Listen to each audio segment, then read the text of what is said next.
Algebra 2, Lesson 1-2, which is really part of our algebra review. This is properties of real numbers. Our objectives in this lesson, we will be able to classify real numbers, compare real numbers, know and use property of real numbers. And the question I want you to keep in mind as we're going through this lesson is, how do I communicate how to do math operations? So if we're talking to each other about the math that we're doing, we should be using the correct vocabulary. So this is more than anything else, actually, a vocabulary lesson. Notice we're talking also about real numbers. So this is no imaginary numbers, no I's. All right. So first thing we're going to look at is classifying real numbers. Now, this is something that you should have seen before. This is a Venn diagram of all real numbers. And you can see that says it right there. So all real numbers can be either classified as rational or irrational. Now, I made the rational side a little bit bigger, but it doesn't mean that there's more rational numbers. There's an infinite number of all of these different kinds, so there's not really a quantity. But let's look at the irrational numbers first. Irrational numbers, if you remember, don't end and don't repeat and can't be written as a fraction or ratio, which is where the irrational, that's where that comes from. And can't be I'm going to put fraction here, but I want you to realize I mean ratio as well. Okay, so you have these three things that we know about that. And the one that we always think of as an irrational number is pi. And that's true. It goes on and on forever. It never repeats, and it's irrational. But there's a lot of other irrational numbers, and we'll be working with more of them this year in Algebra 2 than you probably have in the past. For example, most square roots are irrational numbers. I mean, the square root of 4 is 2, and that's rational. But the square root of 5 is 2 point something, something, something going on forever and ever without a pattern. So it becomes irrational. Okay, so that's our irrational numbers. Our rational numbers, on the other hand, do end or repeat. So they do end or repeat. And they can, repeat. They can be written as a ration. They are rational because they can be written as ratios. So, for example, when I'm thinking of rational numbers, I can put something like 0.25, because that ends. Or I can put something like 1/3, which if I divide it out would be the decimal 0.333 repeating. So that means it repeats. So it's rational. Most of the numbers that we actually work with are rational because they're much easier to do operations with. So we have mostly been working with rational numbers, even though there's just as many of both. Okay. Within the set of rational numbers, there are several other special sets. The first one are the integers.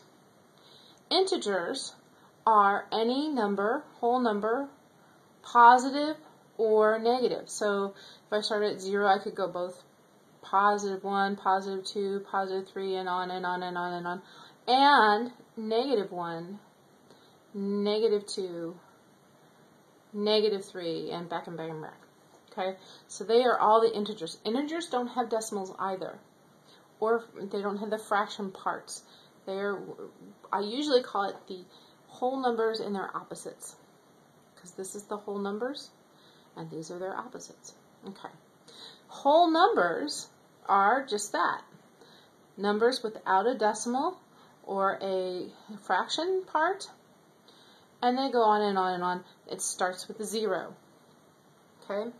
And then within the whole numbers, we also have counting or natural numbers. And those are just the same as the whole numbers, except you never start counting with 0. So our counting numbers start with 1, 2, 3, and so forth. Counting our numbers are the ones you count. And they're natural too, because that's what we naturally do. Okay. Alright, so let's look at some examples as to what we would classify these as. I have some examples here. Our first example is -1 4/10. -1 4/10. Well, it ends, so it's not irrational. And it has a decimal part. So it is rational, but it can't be an integer, even though it's negative. Just because it's negative doesn't make it an integer. So this one is a rational number because it ends, but it has a decimal part. It's nothing but rational. It's a rational real number. Okay, here's another one. The square root of 10. Well, the square root of 10, if I would think about it, the square root of 9 is 3, and the square root of 16 is 4. So the square root of 10 is somewhere between 3 and 4. But we don't know where. Or we know, but it's not a thing that ends. And as far as we know, it doesn't repeat. And there really isn't any way I could write that as a fraction. So this comes over to the irrational side. Now, we don't just have to have straight numbers. We could also use an idea or something that would represent a number. So, for example, if I'm thinking the speed of an airplane, well, airplanes go miles per hour, right? And usually we round that to a particular mile per hour. It would probably not be an irrational number. It would be a rational number.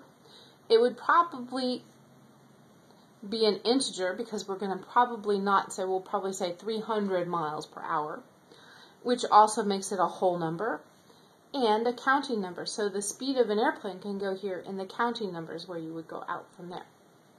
I have one more. Oh, I have two more actually. The circumference of a circle. Well, usually if you remember, to find the circumference of the circle, you measure its diameter and take that times 2 pi. Well, pi is irrational, so when you multiply anything by that, it also is irrational. So the circumference of a circle is irrational. And the last one, the length of a caterpillar. Well, caterpillars aren't very big, and usually we would probably say it's 1 and some fraction inches long or something like that. So we're talking, once again, this is something that's going to end or repeat because we're not going to measure an irrational number probably. And so it will be rational, but because it has a fraction, it is not an integer and it's not a whole number or a counting number. So that is how we can classify our numbers.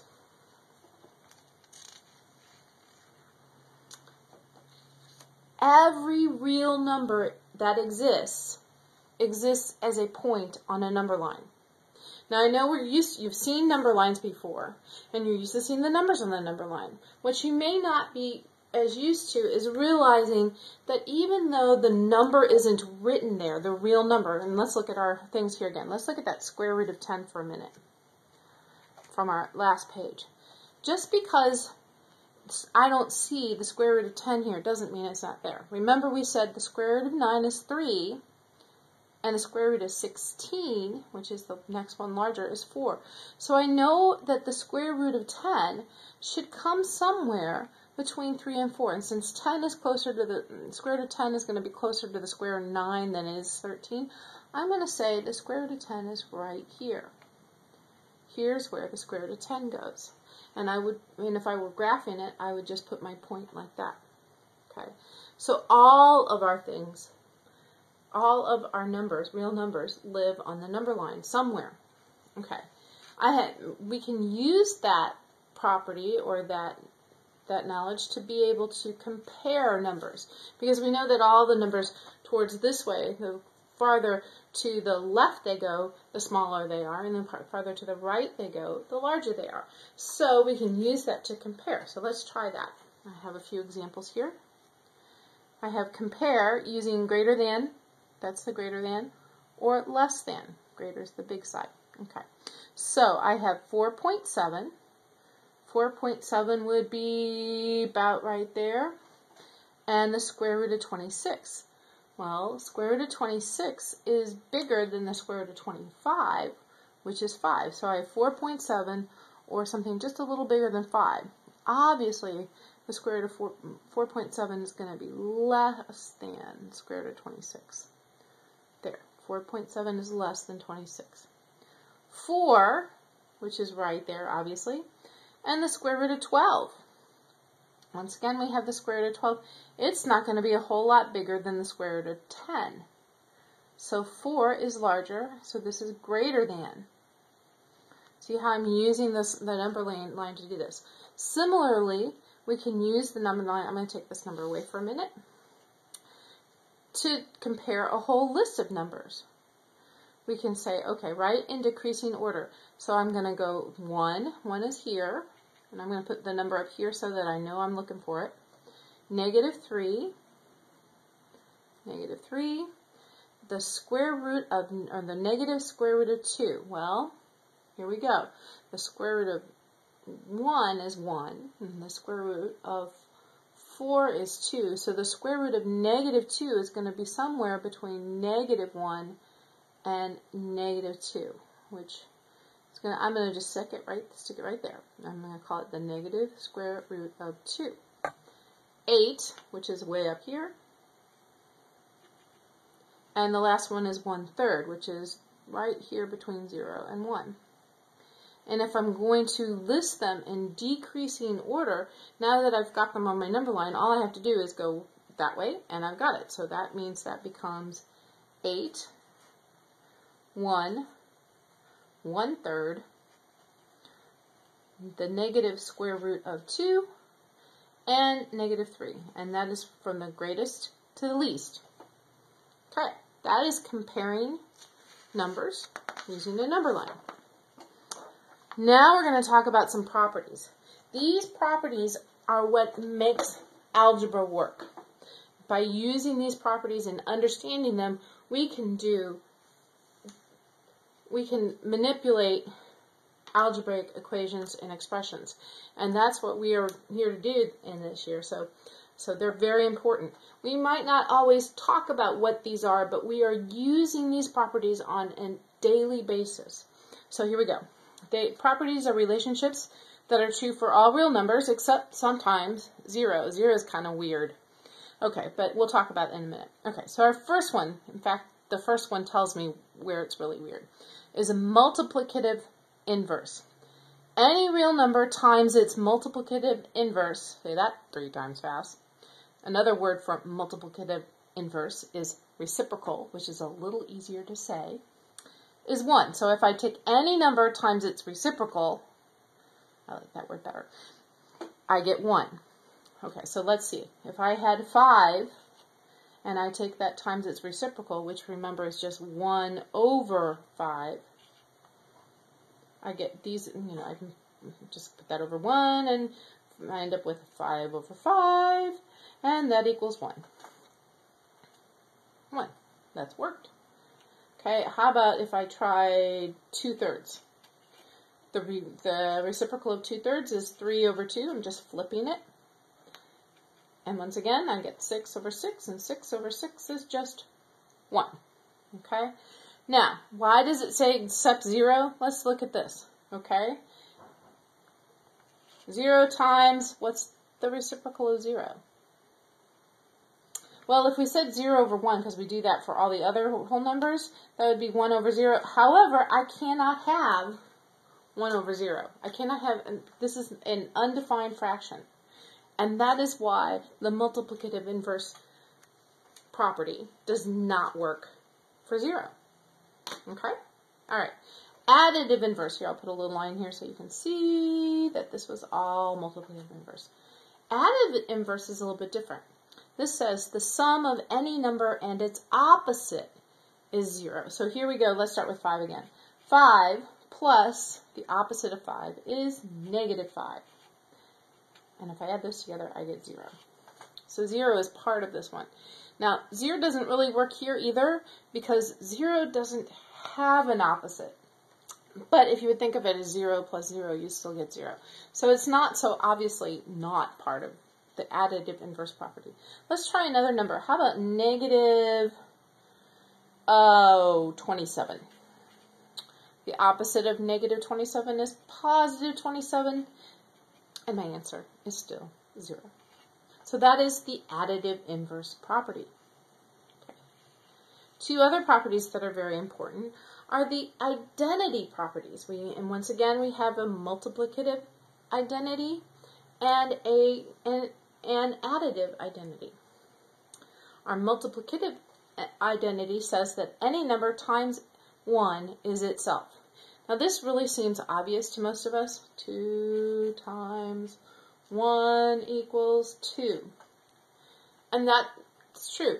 But when in algebra, we often use it as something like 2 times a over a, because a number over itself is still 1. So I'll get 2a over a, and guess what? Those a's drop out, and I still have 2. So this is how it's used more in algebra. That might be a little bit different than you're used to seeing. That is the multiplicative identity property. The additive identity property says that any number plus 0 is itself. So here we go. 5 plus 0 is, imagine that, 5. And once again, this seems really, really obvious until we get to things like when we put this plus this together, the additive inverse. And that helps us be able to do algebraic manipulation. So that's why we need to know that property. Okay, there are a few more properties. Probably most of these you've seen. We have the commutative property, which states that it doesn't really matter what order you add or multiply things in. If I have 8 plus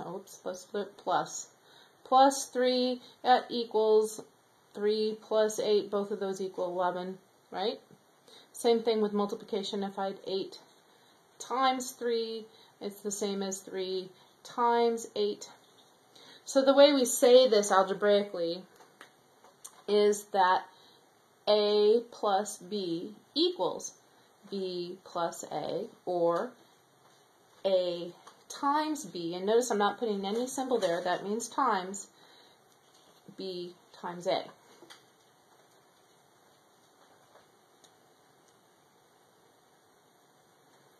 Alright, the associative property is kind of the grouping one. I'm going to warn you though, just because it has parentheses in it doesn't mean you have the associate property. This says that if I have 2 plus 3 plus 5, that should equal 2 plus 3 plus 5. Okay? The parentheses are around different things. Notice they usually tell us what to do first. So I have 2 plus 3 is 5, 5 plus 5 is 10. Over here I have 3 plus 5 is 8, 8 plus 2 is 10. So that does work. But algebraically, we usually write it like this, with the A, B's, and C's.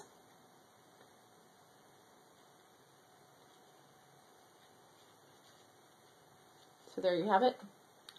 And multiplication works the same way. If you're multiplying, I can multiply in any order. Or I can group it first. So I have 2 times 3 times 5 will equal 2 times 3 times 5. 2 times 3 is 6, 6 times 5 is 30, 3 times 5 is 15, 15 times 2 is 30. So it works either way. And once again, I would normally write this as A, B times C equals A times B, C. There you go. Okay. The other one that you may not have seen is called the closure property. And this just tells me that if A and B are real numbers, then A plus B is a real number. I'm not going to get an imaginary number if I add two real numbers. Same thing when I multiply. If A and B are real numbers, A times B is a real number.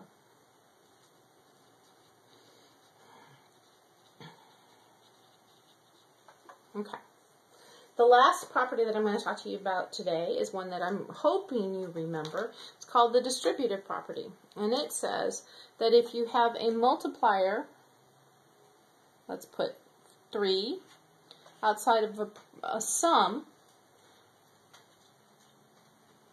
let's put 2 plus 4, then that is the same as saying the multiplier times each of the add-ins, which are each of the numbers in here. So that's the same as saying 3 times 2 plus 3 times 4, which of course in this case would be Pebbles.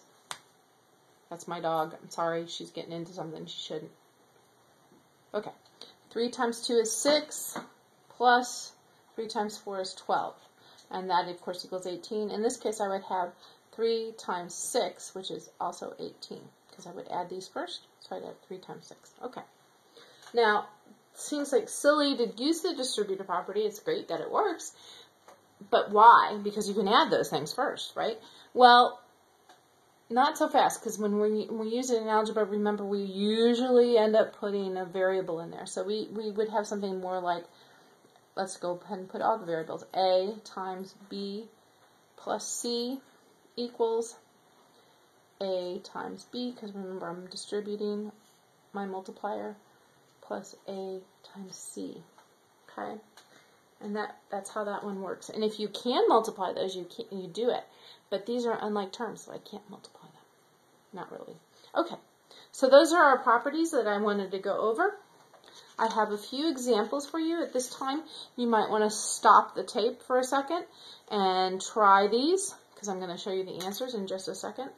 Go ahead and figure out what properties are being illustrated. That's what the word they use in the book, so I want you to see it that way.